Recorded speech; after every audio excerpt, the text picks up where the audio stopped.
ابتسام، مرحبا فيكم كلكم سوا، اهلا وسهلا فيكم بهذا الفيديو. موضوعنا اليوم رح يكون عن التوقيت باللغة الألمانية، يعني كيف بقدر أقول الساعة باللغة الألمانية.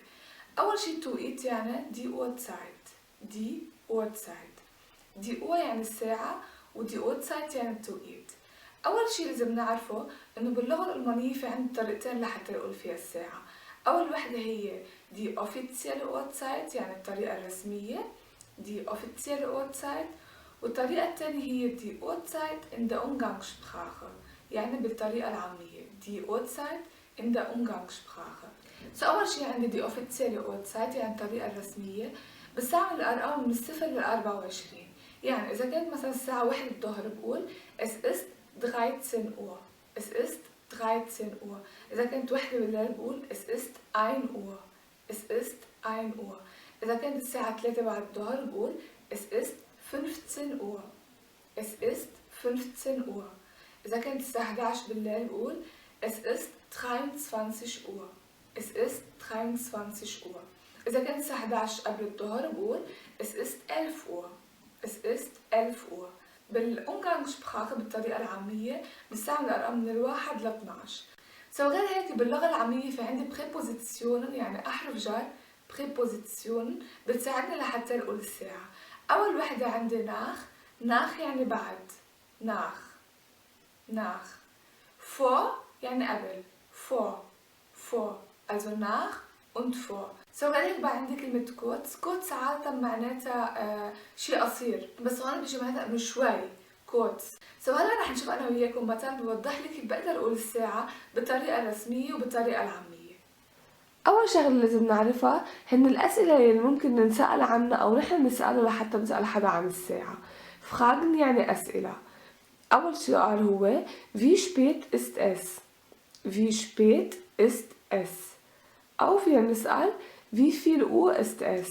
wie viel Uhr ist es؟ اثنيناتهم نفس المعنى. also عندي wie spät ist es أو wie viel Uhr ist es؟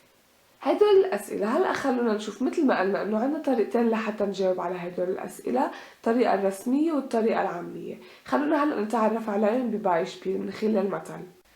هون عم نشوف دي offizielle Uhrzeit يعني التوقيت بالطريقة الرسمية. أول شي إذا كانت الساعة 12 بقول es ist 12 Uhr، es ist 12 Uhr. 12 بعدين نحط Uhr. إذا كانت 12 و5 بقول es ist also بقول الساعة اللي هون هلا عندي اياها 12 12 ومحل النقطتين بقول Uhr و5 يعني 5 also es ist 12:05. es ist 12:05. إذا 12 و10 مثل ما قلت كمان فوق es ist بقول الساعة اللي هون 12 ومحل النقطتين بقول Uhr وبعدين بحط الرقم الدقايق اللي هون also es ist 12:10 اللي هون العشرة 10. es ist 12:10. إذا 12 وربع بقول es ist 12:15. es ist 12:15 also لل15. إذا 12 وثلث بقول es ist 12:20. es ist 12:20. 12 ونص إلا 5 يعني 12 و25 دقيقة. es ist 12:25. es ist 12:25. 12 ونص يعني 12 و30 دقيقة. es ist 12:30. es ist 12:30. ل 12 ونص و5 يعني 12 و35 دقيقة بقول es ist 12:35. es ist 12:35. 12 و40 دقيقة es ist 12:40. es ist 12:40. 12 و45 es ist 12:45. es ist 12:45. 12 و50 دقيقة es ist 12:50. es ist 12:50. 12 و55 es ist 12:55. es ist 12 Uhr 55. إذا 12:58 مثلا es ist 12 Uhr 58. يعني بالأوفيتسيال Uhrzeit يعني بالطريقة الرسمية كتير سهل الموضوع. بنقول أول شي es ist، بعدين بنحط الساعة اللي بتكون موجودة هون، محل النقطتين بنحط أو، ونرجع بنقول عدد الدقايق. هيدي كانت الطريقة الرسمية لحتى نقول فيها الساعة. هلا خلونا نشوف الطريقة العامية. هون عم نشوف هلا الطريقة العامية لحتى نقول فيها الساعة. مثل ما قلت بالقبل بالطريقة العامية ما بقى بنقول كلمة أو. إذا كانت الساعة 12 بنقول es ist 12. es ist 12.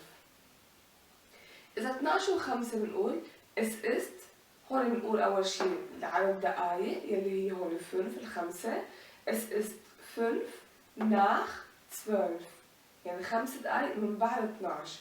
es ist 5 nach 12. إذا كانت 12:10 يعني 10 دقايق، also es ist 10 عدد الدقايق بنقول، بعدين بنقول nach 12. es ist 10 nach 12. إذا كانتوا ربع يعني 15 ربع بنقلها Viertel، also بنقول es ist Viertel nach 12. es ist Viertel nach 12، يعني 12 ربع أو ربع من بعد 12. إذا كانت 12:03 بنقول es ist، also عدد دقايق 20 20 nach 12. es ist 20 nach 12. إذا كانت عند الساعة 1:03 يعني بعد عندي 20 دقيقة لحتى تصير وحدة، بقول es ist 20 vor 1، يعني 20 قبل الواحد، لأنه هون بعد عندي 20 دقيقة لحتى تصير وحدة. also es ist 20 vor، وبقول الساعة اللي بتجي من بعد الموجودة هون اللي هي هلأ الوحدة. es ist 20 vor 1. هون نفس الشي بعد عندي 15 دقيقة يعني Viertel Stunde لحتى تصير وحدة، بقول es ist Viertel vor 1، يعني ربع قبل الوحدة. es ist Viertel vor 1. هون بعد عندي 10 دقايق es ist 10 vor 1، also بقول اللي بعد فيه حتى تصير الساعة الثانية 10 vor، بقول الساعة اللي بتجي من بعد الساعة الموجودة هون اللي هي هلأ 1. إذا 5 دقايق بعد بدها لحتى تصير وحدة es ist 5 vor 1. es ist 5 vor 1. إذا 12:58 يعني بعد بين 56 و 59 بنقول es ist kurz vor 1، يعني شوي قبل الوحدة. es ist kurz vor 1. لحديت هلا تعرفنا على الساعة وقت اللي بتكون على القد، يعني ساعة كاملة، يعني مثل هون بالمثل عندنا 12 ل 12:03، ومن الوحدة إلى 3 للوحدة. هلا عم نشوف القسم من 12:30 إلى 5 ل 12:30 و 5. أول شغلة لازم نعرفها إنه بقول نص، يعني مثلا هون 12:30 بنقول es ist halb يعني نص، وبعدين بنقول الساعة اللي بتجي من بعد الساعة الموجودة عندي هون اللي هي هلا بهالحالة الأينز الواحد. also es ist 12:30. es ist 12:30 يعني نص الواحد. es ist 12:30 يعني 12:30 بالعربي.